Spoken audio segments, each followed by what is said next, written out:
Hi friends, એમએલટેક ગુજરાતીમાં તમારું સ્વાગત છે. તો આજે મેં ગૂગલ શીટ બેઝિકનું ટ્યુટોરિયલ બનાવ્યું છે.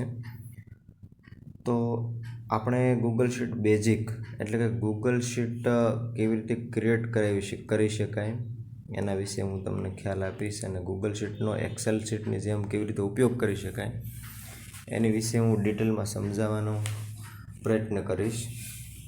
તો સૌપ્રથમ મિત્રો, આ તમને સ્ક્રીન ડિસ્પ્લે થતી હશે. એમાં સૌથી પ્રથમ આપણે ગૂગલ શીટ બનાવવા માટે આપણી પાસે એક જીમેલ આઈડી હોવું જોઈએ. ઓફિસ વર્ક કરતા હોય તો પર્સનલ જીમેલ આઈડીનો ઉપયોગ કરવા કરતાં એક ઓફિસનું એક અલગ જીમેલ આઈડી બનાવી નાખવું જોઈએ. કોઈ પણ જોબ કરતા હોય તો પણ આપણું અલગ જીમેલ આઈડી બનાવવું પડે, અને એ જીમેલ આઈડી ઇઝીલી બની જાય છે. અને આપણે ખ્યાલ જ હશે જીમેલ આઈડી કેવી રીતે ક્રિએટ કરી શકાય. તો એ ટોપિક ઉપર આપણે વધારે જવાના બદલે આપણે હવે ગૂગલ શીટ કેવી રીતે ક્રિએટ કરીએ એના પર હું ભાર આપું છું. તો સૌથી પ્રથમ આપણને જીમેલ આઈડી બનાવ્યા પછી આપણને આ રીતે આઇકન એમએલટેક ગુજરાતી આપણી ચેનલનું નામ છે એ ડિસ્પ્લે થાય. એની બાજુમાં એપ્સ આઇકન જેવું ગૂગલ એપ્સ લખાયેલા આવે છે. એમાં આના મદદથી આપણે ઘણી બધી ગૂગલની એપ્સ આપણે એક્સેસ કરી શકીએ છીએ. તો સૌ પ્રથમ આપણે માય ડ્રાઈવમાં જવાનું.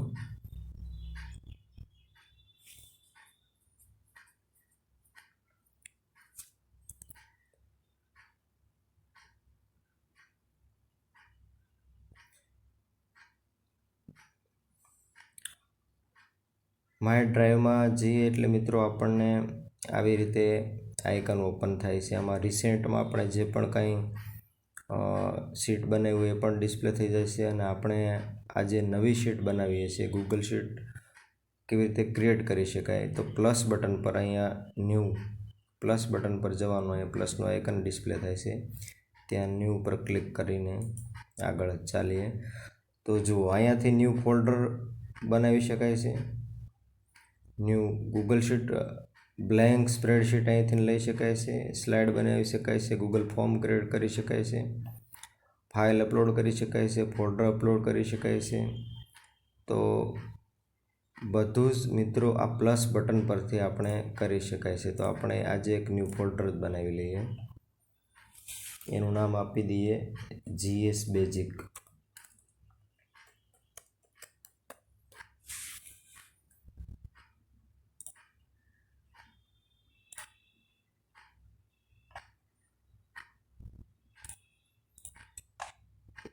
આ ફોલ્ડર બનીને તૈયાર થઈ ગયું છે મિત્રો. તો જીએસ બેઝિક ઉપર ડબલ ક્લિક કરીએ અને ત્યાંથી જ આપણે ન્યૂ સ્પ્રેડશીટ બનાવી લઈએ. તો હવે આપણે ન્યૂ સ્પ્રેડશીટ બનાવીએ છીએ ગૂગલ શીટ અને બ્લેન્ક સ્પ્રેડશીટ. તો ગૂગલ શીટ બે રીતે બની શકે છે. એક તો બ્લેન્ક સ્પ્રેડશીટ પણ લઈ શકાય છે, અને ફ્રોમ ટેમ્પલેટમાંથી જઈએ તો આપણને તૈયાર ટેમ્પલેટ પણ મળી જાય છે. પણ હાલ આપણે બ્લેન્ક સ્પ્રેડશીટ લઈ લઈએ.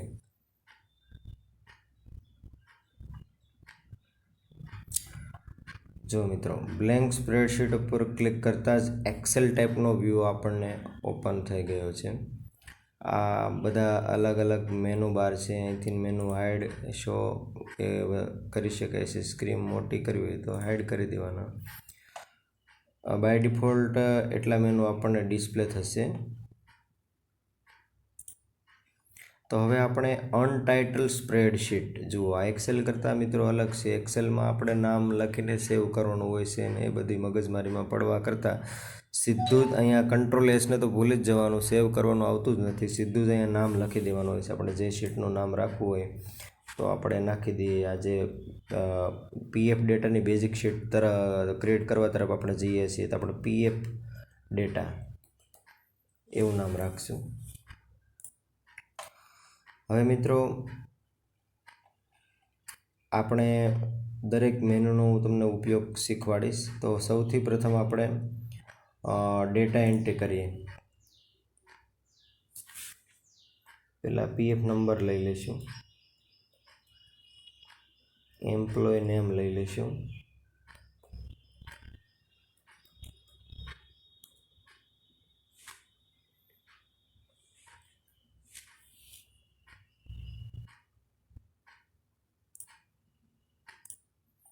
Employ name, PF number, employee name. જો મિત્રો આવી રીતે લાઇનમાં નામ લાઇનમાં બહાર આવી જાય તો એને આપણે રો ઉપર ડબલ ક્લિક કરીશું એટલે તરત જ કોલમની લાઇન ઉપર ડબલ ક્લિક કરવાથી તરત જ એ ફિટ થઈ જાય છે.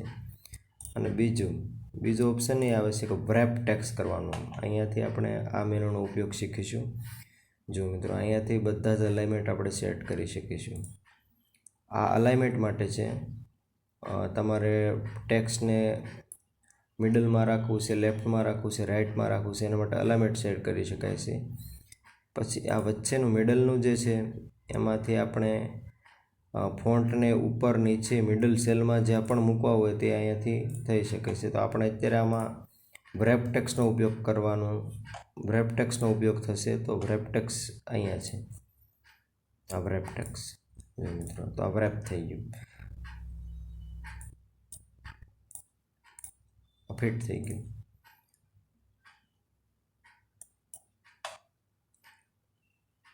PF number, employee name,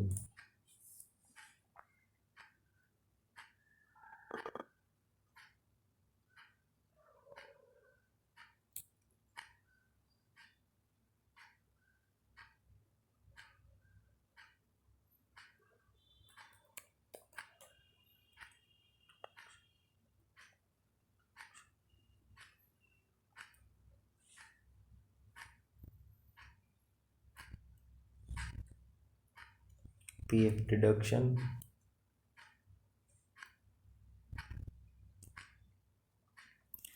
employee name, PF deduction and challan date.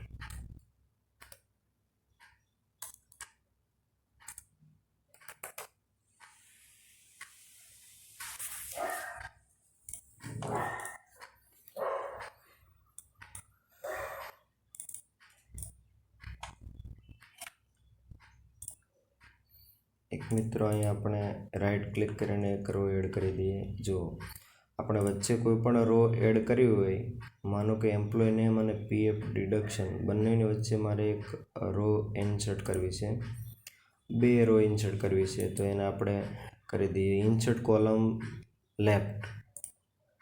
જો મિત્રો પછી ફંક્શન F4 ક્લિક કરતાં ઓટોમેટિક બીજી રો પણ ઇન્સર્ટ થઈ જાય છે. લાસ્ટમાં જે આપણે કમાન્ડ આપ્યો હોય એ ફંક્શન F4 થી રિપીટ થતો હોય છે.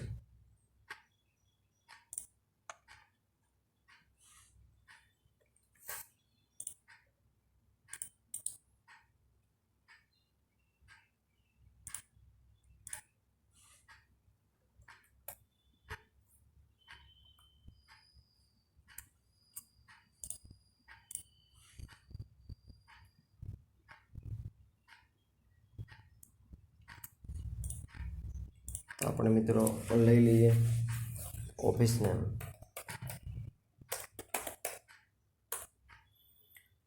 એમ્પ્લોય નેમ, ઓફિસ નેમ અને ડેઝિગ્નેશન.